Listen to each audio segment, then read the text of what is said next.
What's going on, everyone? So the Phoenix Suns finally won a game against the Denver Nuggets. Now, it was their first game in Phoenix. They lost both games in Denver, but at least we know now it's made it a series, right? The Phoenix Suns have an opportunity to potentially take game four. Now the series is tied, going back to Denver. That would be huge for the Phoenix Suns and just the progression of this series, right? We want a good series, and it just kind of seemed like Denver was running through Phoenix. But now it kind of just begs the question of like, can Phoenix actually win? Do they actually have a chance? They had a pretty just convincing win, start to finish. They were in control of it, it felt like, for most of the game. But the big concern is just they're so Kevin Durant and Devin Booker reliant. And it's concerns that I've talked about in the past, and just the concerns in general with the Phoenix Suns. I mean, it literally took the Phoenix Suns having Kevin Durant and Devin Booker combined for 86 points. 86 points, 15 rebounds, and 17 assists is what had to happen in order for the Phoenix Suns to win by 7. Like, that's not good. I mean, you had nobody else in double figures. Your two highest scorers were Cameron Payne, who gave you 7 points, and Warren, who gave you 7 points.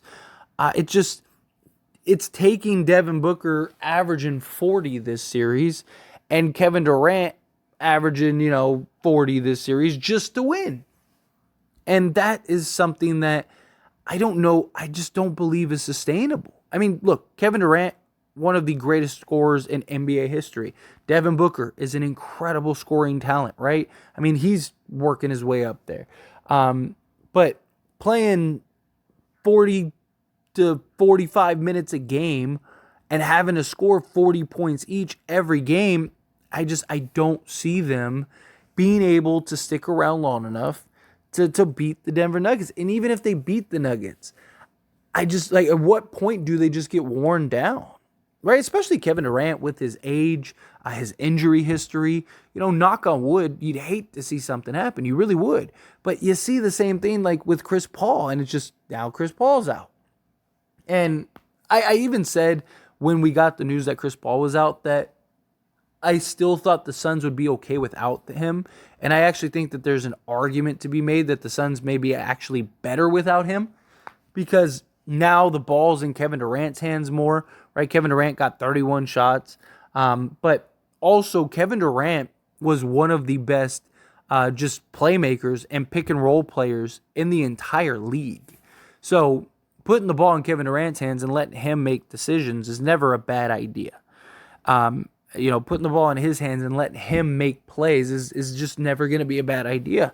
And I just think that there's a real argument for that. Problem is that, it's still Chris Paul, his experience, his leadership, stuff like that. Also, in just the future, you're probably not going to be able to get rid of him because of his contract and his age and his injury history and just everything else. So, I mean, you kind of are in a position where you need it to kind of work with Chris Paul. You got to kind of figure that out. If Chris Paul was, 10 years younger, probably get a really nice return for him and kind of put some pieces around these two, and just have a serviceable point guard rather than somebody like Chris Paul. But regardless, I don't think that the Phoenix Suns have enough to beat the Denver Nuggets 4 straight games. I don't. I just think that Denver clearly has the better overall team. The Phoenix Suns, their bench is almost non-existent at times. They gave 11. They gave 22 points off the bench this game, which is better than what they had been getting production wise. But I just think Denver, everything's easier for them. I think that they are just more in control at times. I feel like, you're getting contributions from everybody, right? Like Denver, even in game 2, which was a lot closer until the tail end than game 1 was. I mean, you had, the Joker with 39, 16, and 5. But then you had like Pope with 14, Murray with 10, which was, he had a bad game and you still won by 10. He was 3 of 15, 0 and 9 from 3 that game. But, you had Murray who had 10. Gordon had 16. Porter with 5. Again, he had a bad game and he's been pretty good and solid for them. But you had Brown with 9. Like, you have 5, 6, 7, 8 guys that are all getting, double figures or close to that. But then you look at a team like the Phoenix Suns and it's 35 from Booker, 24 from Durant, and then 14 from Ayton. There you go. There's your cutoff, right? It's just like, man, like, it's just, again, Phoenix is having to work 10 times as hard to kind of get the same outcome. And I just don't see it being sustainable. You had Kevin Durant with 39 points, Devin Booker with 47 points, and it just, you won pretty handedly, in my opinion. But it's just, are you going to be able to do that 4 games a series every single series?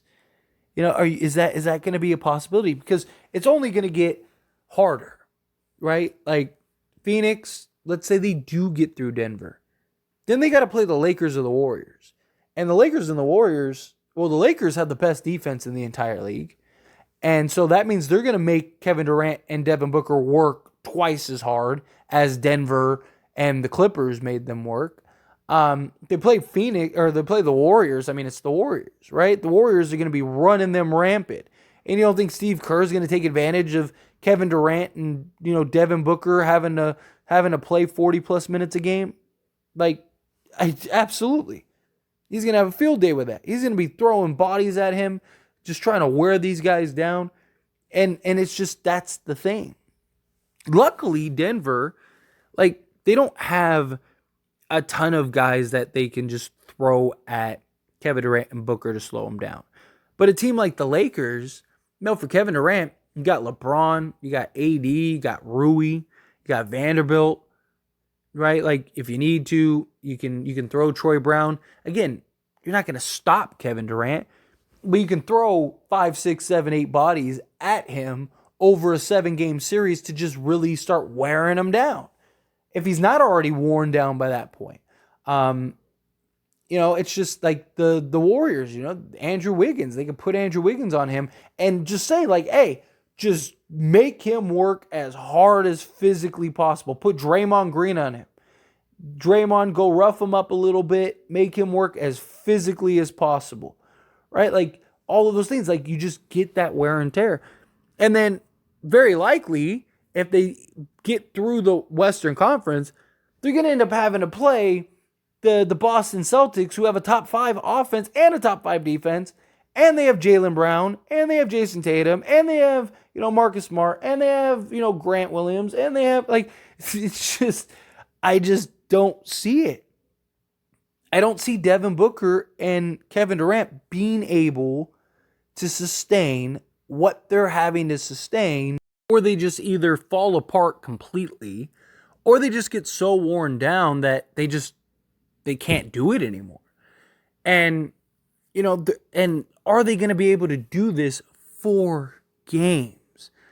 Are they going to be able to score 80 points 4 straight games, just not even to guarantee a win? It's not like they scored 80 points and the Suns beat them by 20 or 25 or something like that. Like, no, I mean, like, there was a couple times where Denver looked like they could have gotten back in the lead. Like, they got that lead to like 5 and 3 on several occasions, and it just was like, like 1 or 2 missed shots, and it just felt like that's it. They're gonna lose this game.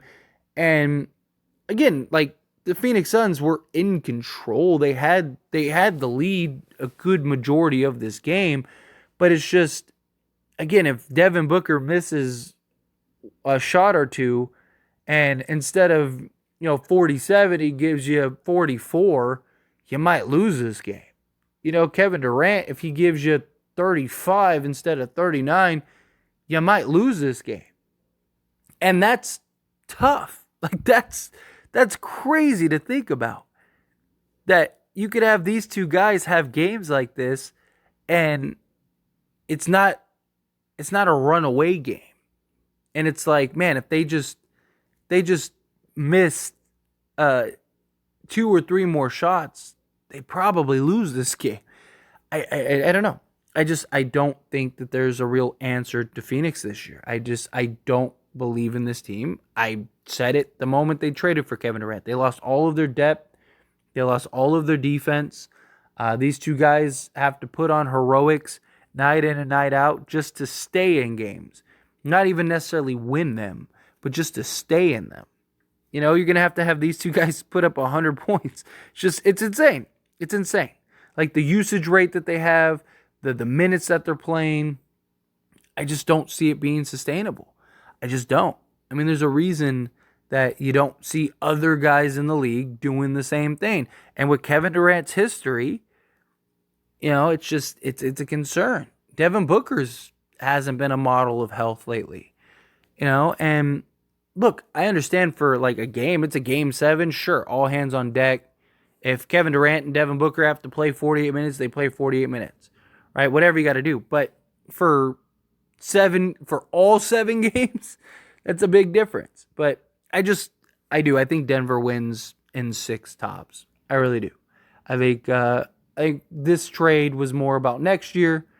I think Phoenix will be better next year because hopefully they will have fixed their depth issue and got other scoring guys that can score and all.